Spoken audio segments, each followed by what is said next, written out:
Some Pokemon fans think of Generation 1 as untouchable, as godly, as sort of a holy grail of Pokemon creature designs.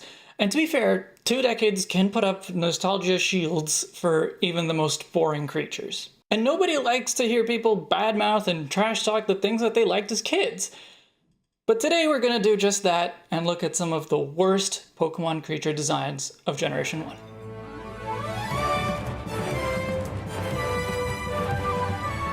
The first generation of Pokemon may have defined what it is to be a Pokemon, but it's far from an untouchable standard. There were plenty of problems with the creatures we saw back then. There were too many reptilian creatures, spherical Pokemon, water types, and worst of all is just how simple they were. I mean, I get that the pixel artists had only a 56 by 56 pixel square to work with, so they couldn't really fit some of the things that we see today, but that doesn't mean the designs were good. I'm pretty sure you already know a lot of the Pokemon that I'm going to talk about. So I'm actually going to begin with one that's maybe not quite so obvious. Dragonite. And there's actually 2 sets of problems with Dragonite. On the one hand, it's a big, fat, squishy dragon. And that wouldn't be a problem if it wasn't meant to be a powerful, pseudo-legendary dragon.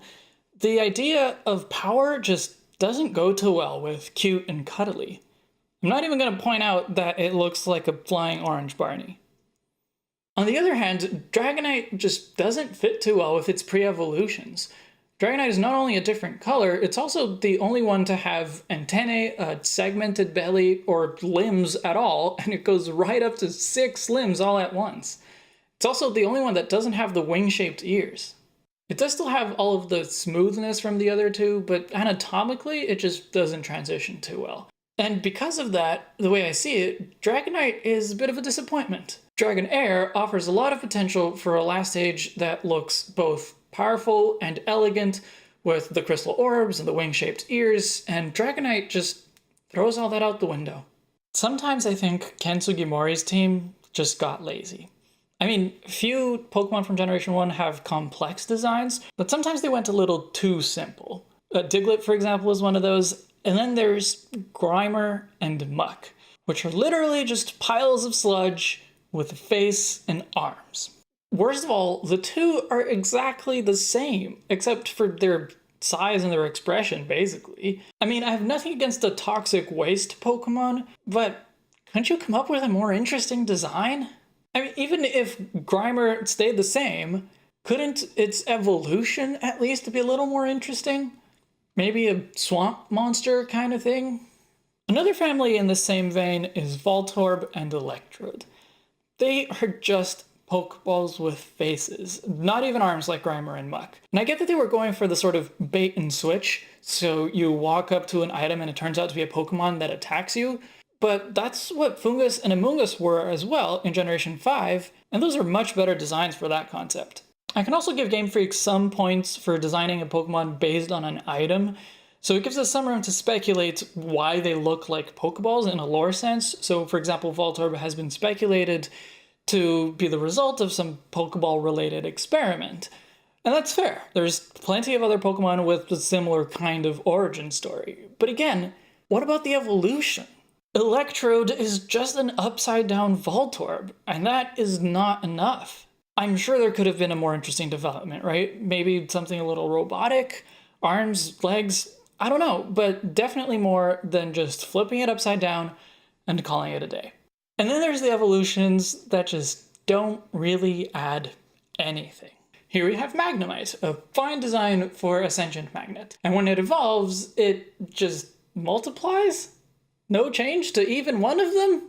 The case of Diglett is even worse. There is an interesting aspect to Diglett in that we don't know what its body looks like, which again gives us room to speculate, to create our own versions of what that might be. But what we do get is painfully simple. It's a cylinder with eyes and a button nose. And I guess it's kind of cute. But then it evolves, and we get nothing more. More questions, maybe. Is that a 3-headed Diglett? Or are 3 Diglets standing awkwardly close? At least Game Freak made the Magneton thing a little better in Generation 4 when they gave us Magnezone, which at least does fuse the 3 Magnemites together and make one of them bigger. Dugtrio had no such luck. You know what is coming next. Jinx is a terrible design. I will give it to them that Jinx isn't necessarily an inherently racist design. Game Freak has never confirmed what Jinx is supposed to be based on, and there are a number of possibilities, including a yokai named Yamauba. Bulbapedia actually has a great article on the origin of Jinx. I'll put a link to that in the doobly-doo. And even if Jinx was meant to be someone in blackface, there are cultural differences that, in a Japanese context, make it a little less contentious. But that's in a Japanese context. With Jinx and other designs, Game Freak demonstrated really poor foresight. Maybe they didn't expect Pokemon to be such a worldwide phenomenon, but there are a few criticisms they should have seen coming from Western audiences. Poor Jinx just got the worst of it. Jinx's skin color was such a big blunder that they even changed it to purple in the Virtual Console re-release of Pokemon Yellow, essentially making it an impossible sprite with 5 colors instead of 4, when they didn't even bother to fix the glitches.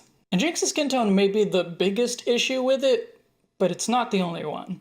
Personally, I don't really like it when Pokemon designs are overly humanoid, but most of them have some aspect to it that mark them as definitely not human, like Machamp's ridges or Hitmonchan's forehead. Jinx doesn't have any of that. The closest it comes is that it doesn't appear to have feet in some renditions. But whatever the original inspirations might have been, there would have been ways to make that design more unique. Game Freak just didn't go that way. Thank you very much for watching Chapter 2 of my Pokemon creature design review. Remember that this is just my opinion, and I don't expect anyone to agree with everything here, so leave a comment below and let me know what you think. If you haven't already, make sure to watch Chapter 1 of this series, where I talk about the best designs of Generation 1. And if you're enjoying this series and want to see more of it, please hit the like button and subscribe. In the next chapter, we'll be moving on to Generation 2, and that'll be out in 2 weeks. I'm Umbreon Libris. I'll see you in the next chapter.